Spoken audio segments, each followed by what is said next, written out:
Welcome to Charmed Life, a radio show discussing spirituality, magic, and the unconditional love of the universe. Thanks for tuning in. And I'm your host, Tricia Carr. Thank you for being here with us today. We are broadcasting live from the Universal Broadcasting Network studios in Hollywood, California, from the iconic Sunset Gower Studios building. And good morning, Jarvis Essex, my producer. Hi. And if you're catching us on our live broadcast, which is Sunday at 11 a.m. Pacific, you can find it on also YouTube, and that is youtube.com/Tricia Carr. The archives go up there, and you can also find it as an audio podcast on any podcast outlet. You just need to search Charmed Life with Tricia Carr. And also on my YouTube channel, I post other videos, other kinds of teachings and different experiences. So I do hope that you will subscribe, like, comment, share, because as you do that, if you do like this content that we are doing this show, then it will actually help other people to connect with it as you share it. Not just literally as you share it, but how algorithm stuff works in technology. It'll help it to get out there more, and I would really appreciate it. And I do appreciate you being here with me because I can feel you. I can feel your presence. I can feel your light. And congratulations also for spending some time for yourself right now. And if you're listening in one of the archives too, I can feel y'all too. And so, wow, it is fall. It's just starting to turn fall. In Southern California, it's still a bit hot. But we are in October, and it's a really interesting time. If you are listening somewhere around this time, just know that it is perfectly natural if you're experiencing some kind of growing pains in a way, because this is a time when we are actually dematerializing a lot of what we had materialized in the previous seasons. We aren't just in nature, we are nature. So as we turn from the very vibrant summer season to the fall season when the plants actually start to dematerialize and they start to die, aspects of our self and our life are actually having the same kind of experience. So if you're feeling things changing and it feels a little bit unsettling, that's perfectly natural because our physical body doesn't like change. And the physical body and the ego being that good center of the ego, not the arrogant one that we always blame it on the ego and call people egoic and stuff. I mean this function of trying to keep us physically alive. It is uncomfortable with change because it's very primal, it's very basic, and it just is comfortable with progress and status quo because status quo means we're alive right now. So if this is happening for you, if you feel a little uneasy, and yet you might actually feel excited for what you are looking forward to, that's what this in-between season is all about. And I think that's really cool because then we place something like Halloween right in the middle of this season where it's all about hiding from the evil or whatever that the evil or the spirits and, whatever that religious kind of background is. That's actually really telling of what's going on with this season. So just a little bit of support there. I think we're all going through it. And, we've just been going through a lot of natural and social, political kinds of unrest. So just hang in there and go ahead and set intentions and allow yourself to seed those new goals. And having said that, I want to welcome my guest today. He is a YouTuber, and he is a podcaster as well, and a spiritual seeker, and his name is Sam Fox. Welcome, Sam. Tricia, thanks so much for having me. Thanks for that lovely intro and that lovely message. That was awesome. Oh, well, thank you. You're welcome. Thank you so much. I was recently on Sam's podcast. Sam, why don't you share the information about how folks can connect with your work and what you're doing right now, and then we'll talk about it again at the end because people are going to fall in love with you. Sure, I'd love to. Most of the stuff, I think everything I do right now is just on our channel, Modern Spirituality. So if you want to check out what I do and what we do, it's a channel that I have with my wife Taylor and my brother-in-law, and pretty much we just make spiritual films, and we also have a podcast, and sometimes I just do videos where I just talk to the camera about stuff that I'm going through too. Oh, that's good. You can see that's my brother-in-law Kelly there on screen. We do podcasts together too, so I just get together with people and do podcasts and do films about things that we're interested in. Right now it seems to be all centered around spirituality and finding our place in life and our passion and purpose. Mm-hmm. And so that is what we entitled this episode, The Reality of Awakening. It's even become a bit of a, oh, I'm sorry, I'm hearing some feedback. Is it, Sam, is it, I hear feedback. Can you turn the volume down on your computer? Although you're wearing earbuds, aren't you? I can throw some on. Okay. Well, Sam's getting his earbuds on so that we don't hear the feedback, or not the feedback, but the looping. There we go. Yeah, that'll help. Thanks a lot.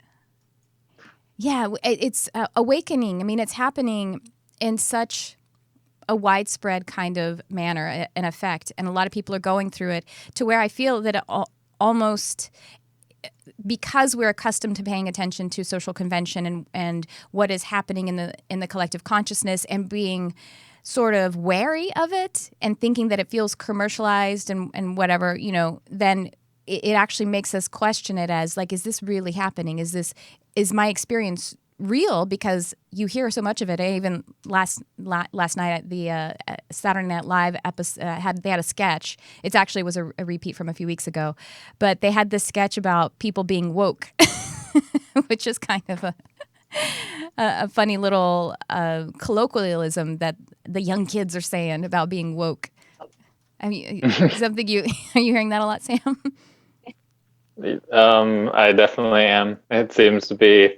I'm just amazed at how hilariously widespread the woke and awakening thing is becoming right now. I think it's a great thing, but at the same time, it's also interesting too. At the same time, because it's not necessarily, in my experience, like the easiest thing to go through. So it's interesting that it's becoming a big thing, and I'm very excited about that.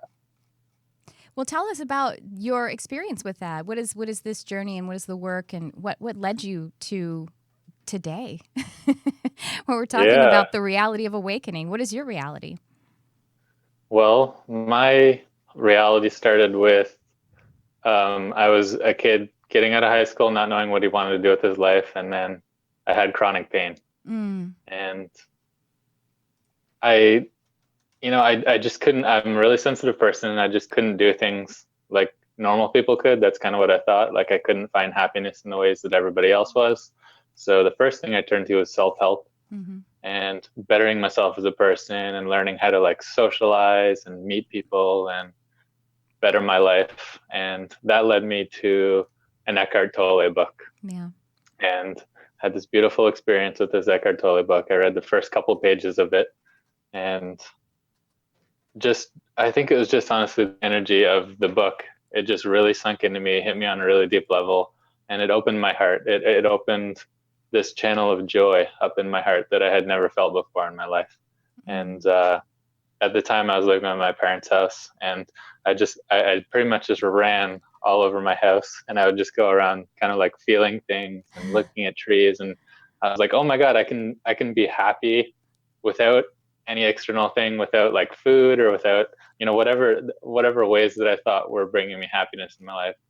This book just instantly gave me this new kind of perspective on life, and it showed me that there was more that was possible to my life, and there was more that I could experience on a day-to-day basis. My happiness wasn't dependent on whatever it is that I thought it was. What I thought it was going to be outside success or having a comfortable life or having a wife or whatever it was.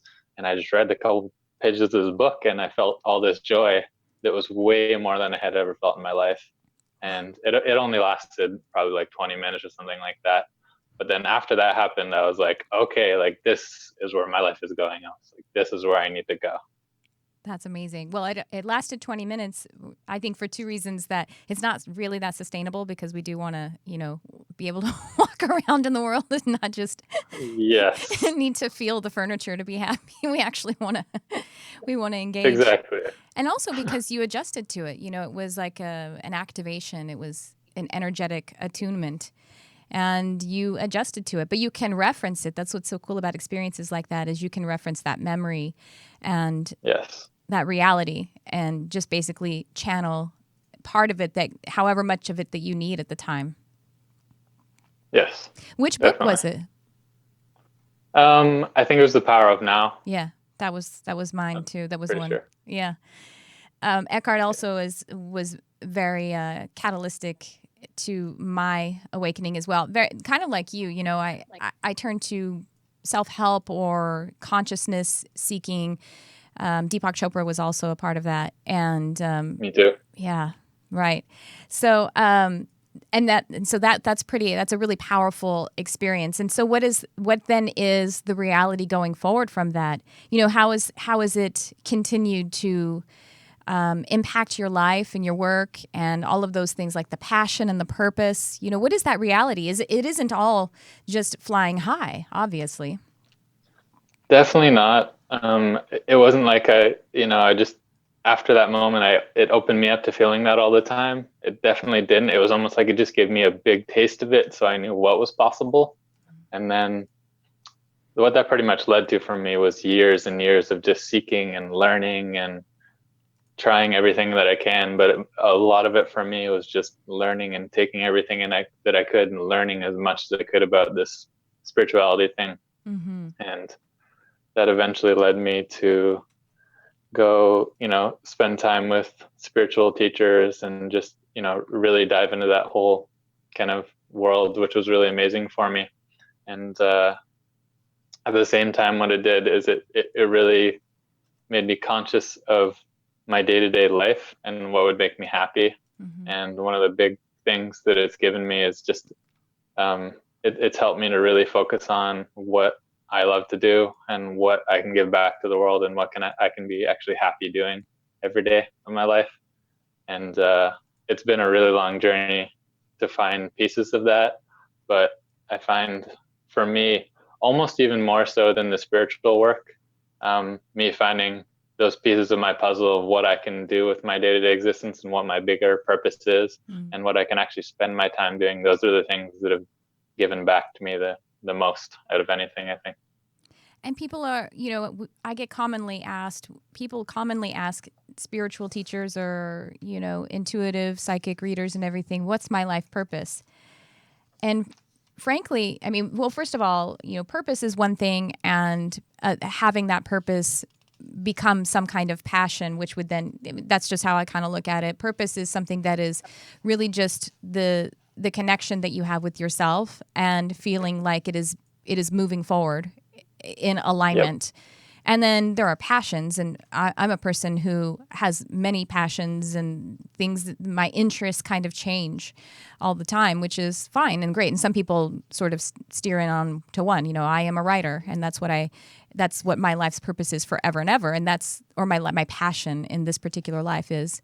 And that's great, but how could you speak to that when someone says, "What's my life purpose?" and they're asking someone else? Is that even possible for that question to be answered by someone else? I don't think it ever could be answered by somebody else. I think the best thing that anybody could do to that person, and when I've asked a lot of people this question, I've asked coaches, I've asked spiritual teachers, and the thing that helps me the most is when people tell me just to stay curious and keep on trying and open mind, no matter how hard it gets, as much as I possibly can. Just keep on trying new things and keep on putting myself out there and keep on taking risks. I've learned that just through doing those things, even in really uncomfortable times, it gives me more information than anything. Even more so than if somebody could even give me what my purpose was, it would be less meaningful than if I, the fun part, I think, is finding yourself and finding those pieces of treasure. So I think if somebody could tell you, that would take away a big part of the fun. Yeah. But I think a big part of it is even like the journey to finding it. And I don't think it's one of those things where you're necessarily going to find that end goal. I think it's one of those things, like most things in life, where you just keep on finding more and more and bigger pieces of it. And so it can continuously get more fun. Right. You can't, if someone told you, you can't feel it. Just in the way that, when your parent tells you, you can do anything that you want, you can't necessarily feel that. You yep. have to feel that love for yourself and that belief. But what is that? You said taking risks. I really like that. And why? Why do we have to take risks in order to keep growing? What is that reality like for you? What does that feel like? Well, sometimes it's easier than other times, but I've just found a lot of the time, you get caught in emotional comfort zones, and if it was easier for us to get outside of these emotional comfort zones, we would never have to take risks because it would be easy to do those things, and we probably wouldn't be wondering what our purpose is. But I think the thing stopping us from finding our purpose a lot of the time is these emotional comfort zones and these emotional blocks that we've got ourselves into. So in my life, at least, I found a lot of the time what it takes for me to find those next things is to take these little steps or momentous leaps, even sometimes outside of this comfort zone that I have. And I'm always happy when I do that.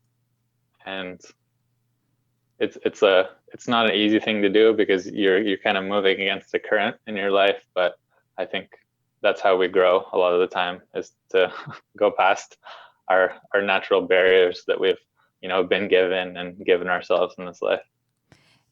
Last night I taught I led a workshop. It ended up being a workshop in a support group for empaths and highly sensitive people. And that's what Sam and I talked about on his podcast as well. And we were talking about boundaries, and I was trying to communicate that boundaries are really about keeping yourself in and not this defensive mechanism of keeping others out. I don't think that's a helpful way to see it. But what came across were people saying, but if I have these walls up, and I was like, no, not walls, but question was, if I have these walls up, I'm going to experience less. But again, it's about having that self-belief and reference that you're actually going to then just be selecting the things that you do want to experience. And while, as you say, it may seem in a moment like it is an emotional comfort zone, the reason that you're asking the question is because that comfort zone is actually an emotional discomfort zone. And you know what I mean? Yes. It isn't working. It isn't working anymore. And it can get scary. But if you just keep referencing the self and continuing to extend compassion to yourself, then the answers kind of bubble up into the action steps to take, even if there's a part of you that's fighting it and is resisting it.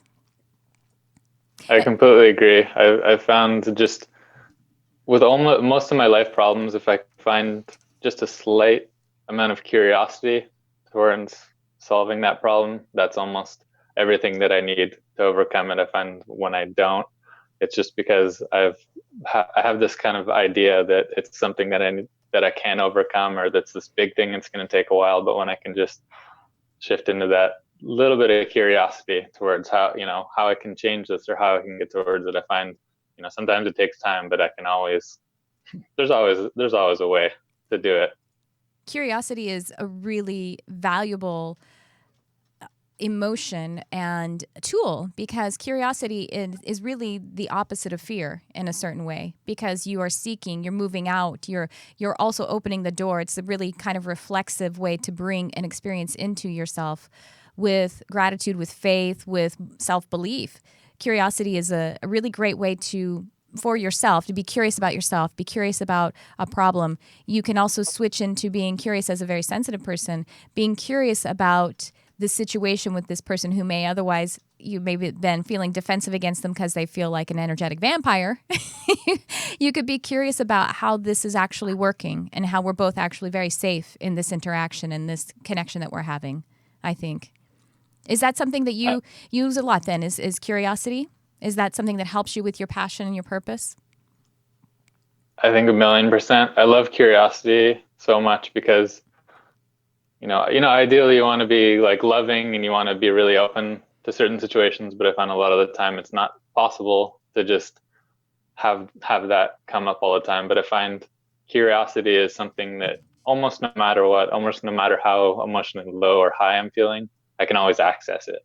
I can always just be a little bit curious if I want to. It's something that like at any time I can be like, okay, I'm feeling craziness or I'm feeling emotional turmoil. This person's bugging me, but I can just be a little bit curious in a situation where a lot of the time it's really hard to be loving, or it's hard to be,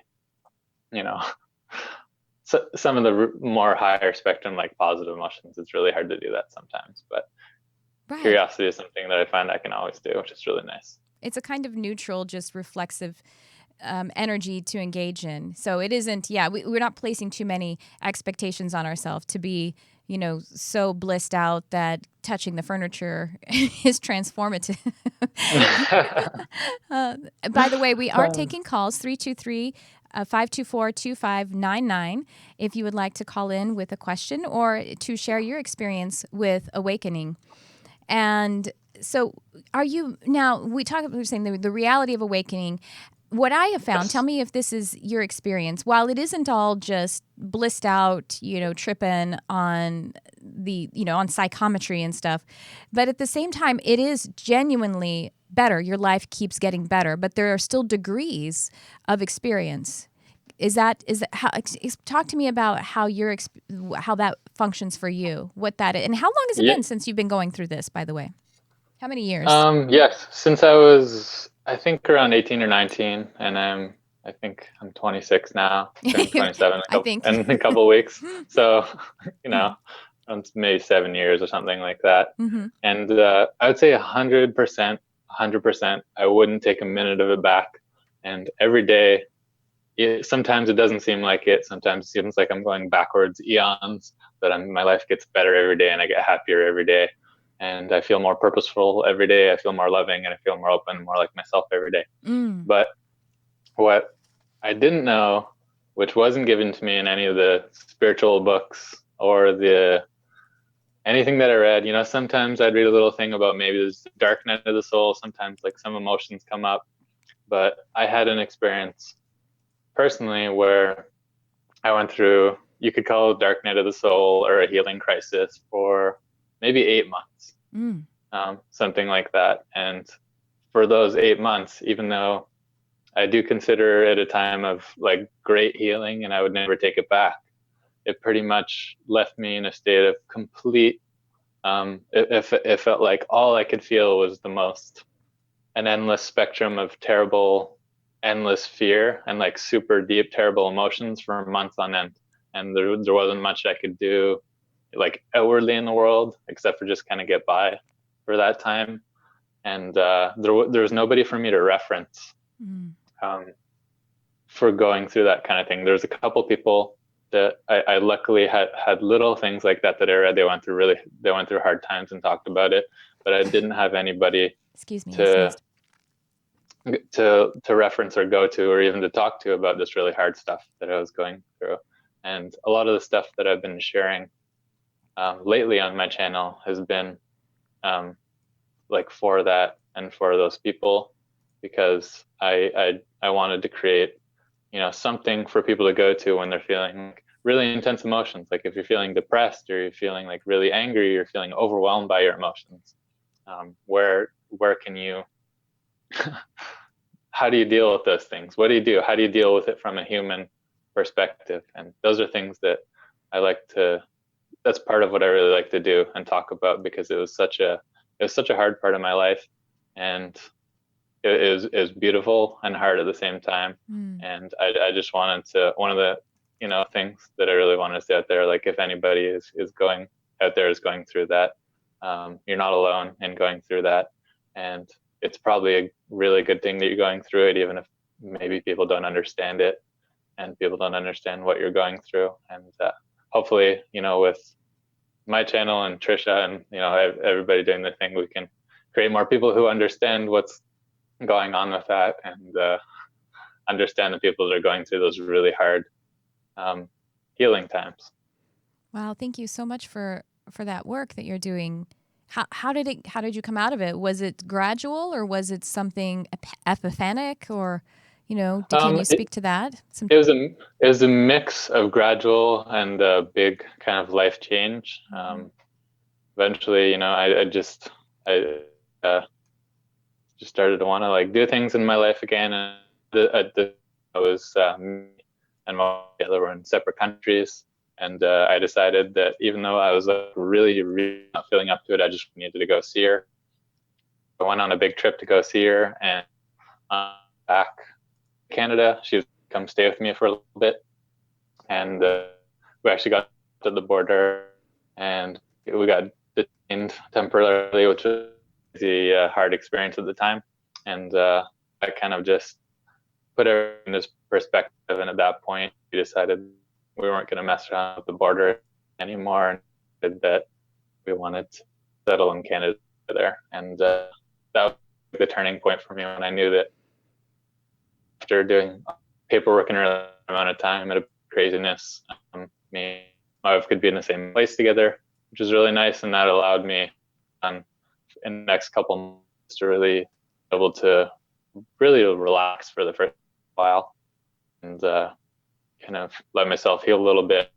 And maybe 4 or 5 months after that, I'd have good days and I'd have really bad days. Slowly, I just started to feel like more again over a lot of time. So this was probably like a 1.5 year process in total. And then in the last 5 months, something like that, I've really felt like I want to start giving back, and I want to, really start giving back to other people and working and just doing fun things again. Wow. So was it perhaps you think doing some emotional house cleaning? Maybe there was some, as we call, shadow work happening. Is that, do you think it was a long period of that? Or what is your thought on that, and what kind of hope can people do you counsel people about so that they can see the hope, that how they're getting out of it, how they're moving through it? Getting out of it sounds a little harsh, I guess. Moving through it and finding the value of it. Yeah, what I luckily I could see it like this at the time because I had just enough reference, and what I thought was going on, and I still do to this point, is basically it's like all the emotions that I had pushed away my whole life, everything that I didn't want to feel in this life, also other lives too, Sure. like not even just this life, but other lives, stuff that I had just pushed away and not wanted to experience. It just started to all come to the surface. Yeah. And even though it was really hard and really confusing, I could see that it was something beneficial happening, because I could see that when these things would come to the surface, when they'd come to light, and when they'd come into my consciousness, then they'd transform. And I'd see myself over time that I wouldn't feel the same fears that I would feel. And when I'd really feel like the depths of those fears, I would never feel them again in the same way. So it felt like there was work going on. Mm-hmm. And there was improvement in my life going on. And very interestingly, through that whole process, I had still been in chronic pain before that.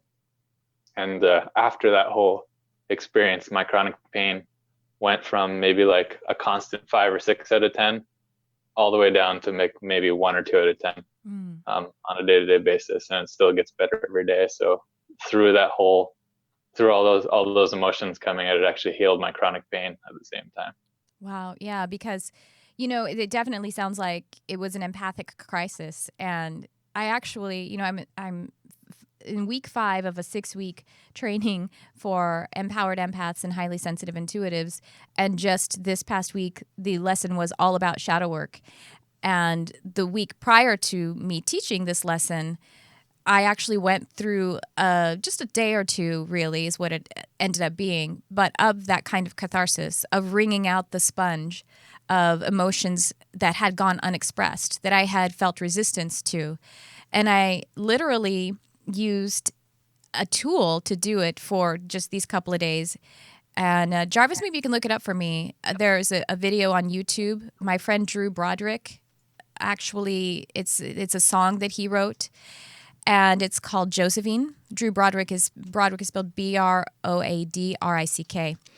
And it's this really kind of melancholy song. And I was walking actually on a trail, and all these things were coming up, like these tears that I hadn't cried is what it really felt like. Tears for times when I was very young and my parents were failing me. But at the same time, I actually was sad for my parents, how they couldn't properly serve me, for the things that they had gone through.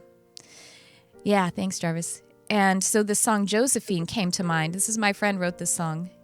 And I just let it play like 3 times in a row, and I bawled.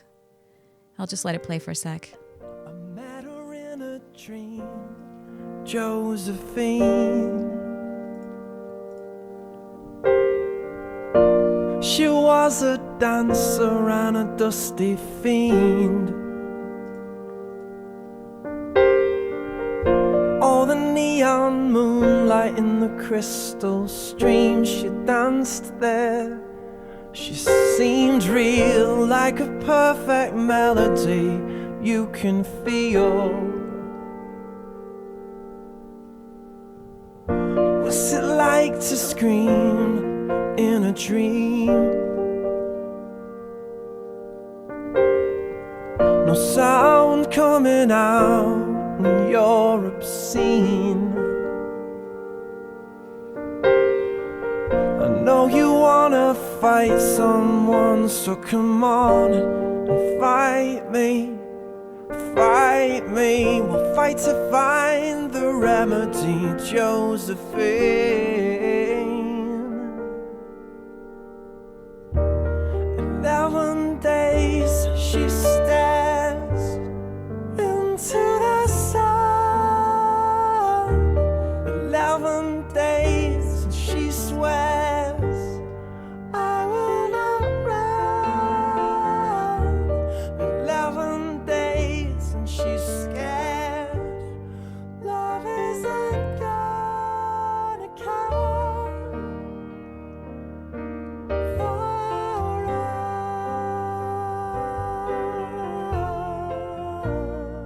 Thank you, Jarvis.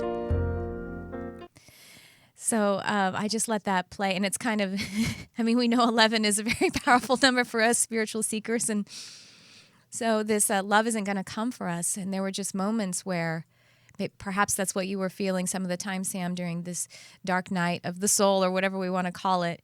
And as I cried the tears that I needed to cry for times that were in the past, it wasn't me having self-pity really or wallowing in it. It was actually releasing. As soon as I cried them and I allowed those emotions that were from periods of not feeling strong enough to allow them to express, because I just thought that I might crumble, and I felt so much release after that. And this is definitely something I think that highly empathic people have to go through now and again. Yes, definitely. That is an awesome song too. Yeah, it was amazing. So when this is a song, he wrote this song, my husband actually, I think he produced it, but Drew wrote this song and did this video, I don't know, it's at least 5 years ago, and it popped into my mind while I was realizing that it was this time where the sponge had to be wrung out again. and what popped into my understanding was I thought Drew wrote that song about a shadow fairy, and I was like, what's a shadow fairy? And I don't even know if that's something that anyone else has ever uttered before.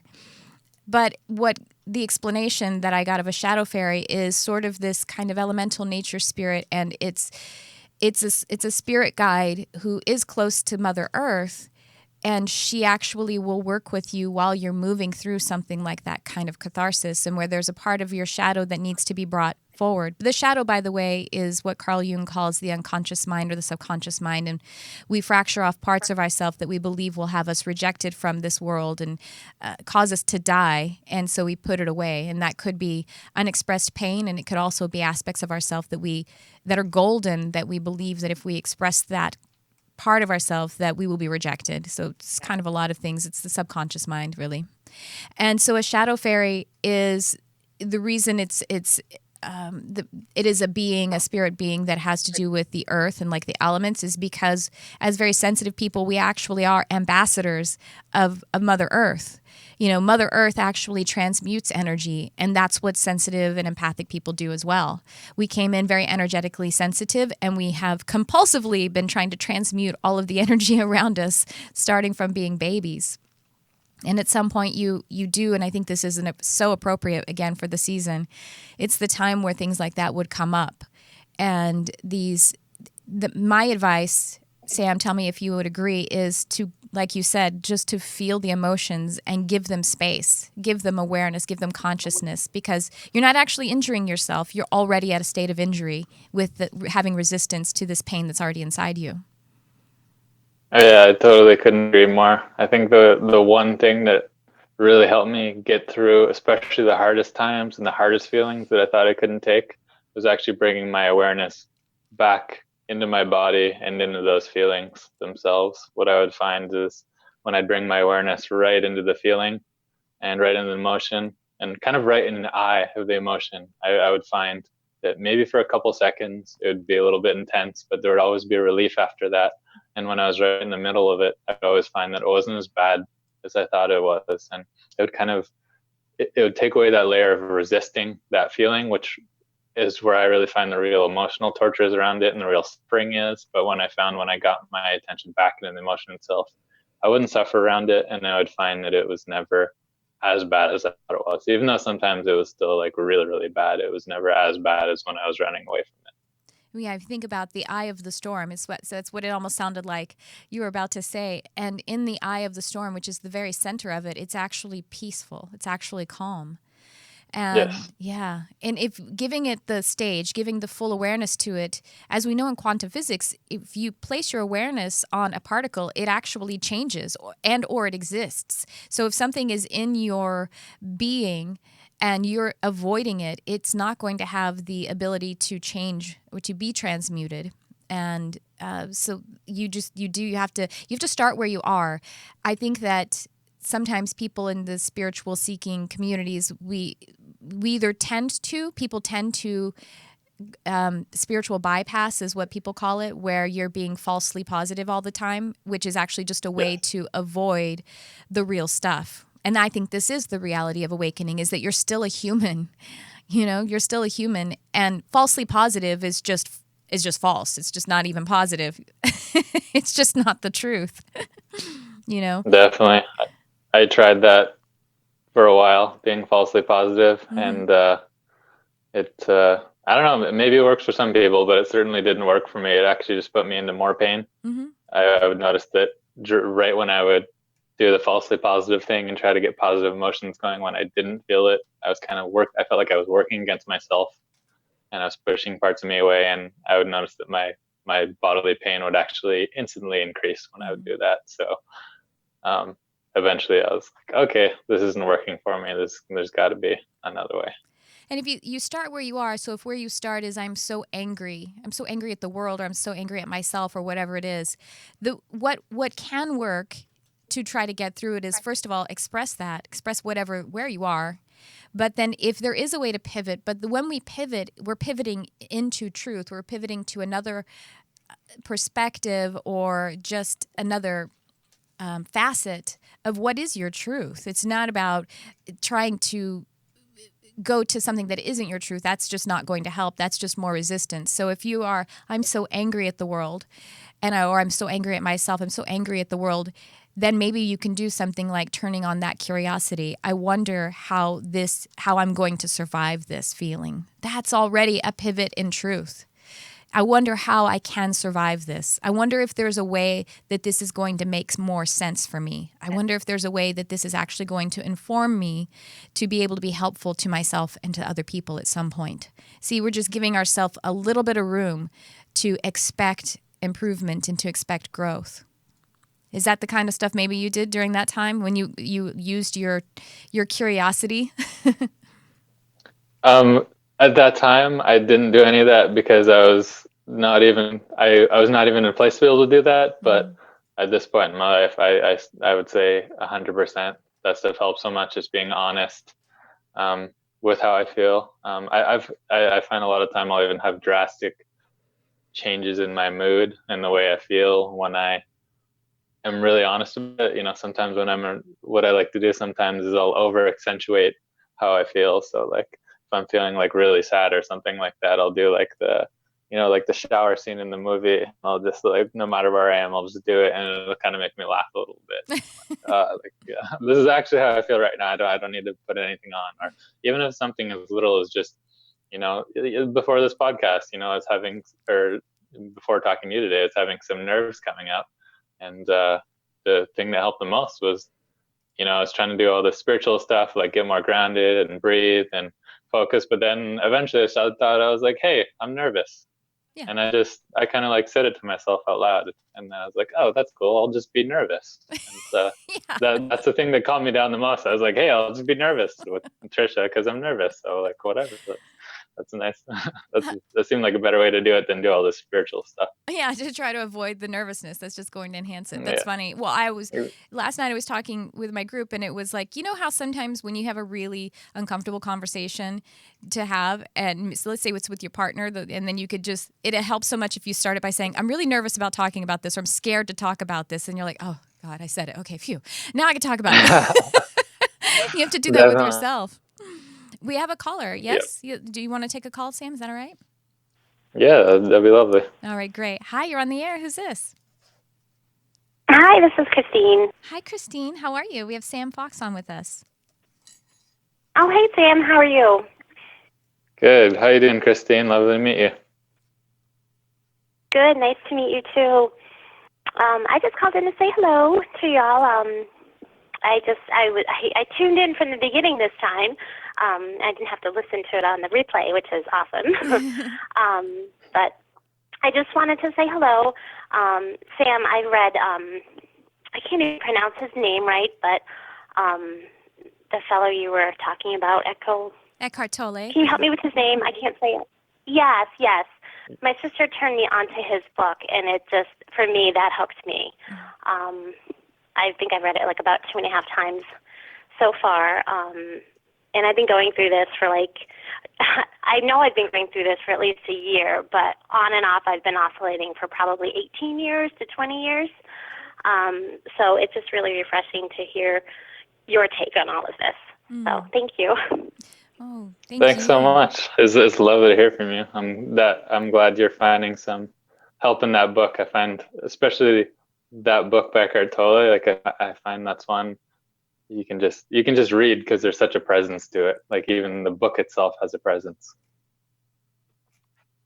And you've been it is. It has a special place in my heart. Christine, you've been going through some of this kind of dark night of the soul or awakening, or what is it that you've been experiencing for so long? Well, I think definitely awakening. And I'm not quite sure dark night of the soul, but perhaps I have been because I feel like I'm oscillating in and out. But definitely for the past year, I mean, like every day I'm doing, some kind of work to try to, I don't know, to just not shut it away. You know what I'm saying? To keep myself open. Yep. But, there's everyday things to do, chores and a family to take care of and what have you. So, I don't know. I'm trying to find what I can do to help other people. I think that's my big goal. That's beautiful. In life, Yes, and a friend of mine, one time he was having just about one of the hardest times he'd ever had, and he didn't have any money, didn't have a job, and he didn't have anything. And so just this day he woke up and he said, well, I need help, so I'm just going to allow that vibration into my experience by going and helping someone else. And what I have today is my body. So he went and helped somebody move some things whose body was compromised. And that day, it was like really miraculous. He got a job. He got, it all just like this windfall by just allowing the vibration of help when you feel like you need help. And by the way, doing all of that stuff, the family and the day-to-day chores, that's spiritual too. That's the thing that we can allow ourselves to feel, I think. And that's really amazing. Well, I think that's wonderful that your friend was able to do that and able to have an opportunity to help somebody. Often we're just, there's lots of things I want to do to help people, but I feel like I'm down with all the other things I'm supposed to do. But in a way, I feel like I'm supposed to be where I'm supposed to be. So, it's all good, and it's all, it's all good stuff. Right. It's just, we just want to do the best that we can do. And we all are. We all are creating what we are intending to create. That's absolutely true. Well, thank you so much for calling, Christine. Thank you for sharing your experience. And Sam, doesn't she just have the best energy? You could just feel it coming through the phone line. So lovely to chat with you. Seems like you're just on a great track, and pleasure to meet you for a brief moment here. Yeah, thank you, Christine. Thank you. The pleasure is mine. I just thank you so much for putting your voice out there and sharing what you know with other people, with all of us. You as well. And thank you for listening. We'll talk to you later. Thank you, guys. See ya. Well, we have just a few minutes left. And so, Sam, can you tell us again how people can find your work? And by the way, you really need to check out his channel. The work that he does, the videos are really beautiful and really just something to admire. And it feels just so wonderful. You can really feel your heart and your passion as you're watching the work that you do. So thank you for that. That's really cool. Tell everyone how they can get in touch with you, please. Thanks so much, Tricia. That's very lovely to say that. That's very nice. So everything we do is at our channel, Modern Spirit. Actually, podcast too. Actually, recently did with Tricia. So I'm sure you guys love watching Tricia. So if you want to see more of her stuff from maybe a bit of a different style, we have one there. And yeah, you can just check us out there. YouTube channel, Modern Spirituality. I have an Instagram account too. That's kind of where I like to get to know people a bit. If anybody wants to get to know me, and we also have a Facebook too, where we just post some updates. It broke up a little bit, so I'm just going to say it again. Modern Spirituality on Facebook. It's facebook.com/Modern Spirituality Tribe. Is that right?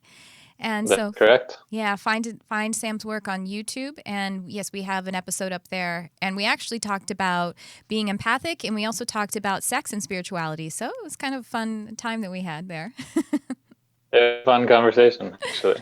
You guys would probably be interested. It's a really good one. Well, wonderful. Well, thank you so much for being here today, Sam Fox, and Modern Spirituality. And I hope that you'll come back another time. And so everyone, please do find his work. And we will be here again next week, as we always are, at 11 a.m. Pacific, live on ubnradio.com, Channel 1, or on any of my social media outlets by finding Tricia Carr Charm or just Charmed Life with Tricia Carr.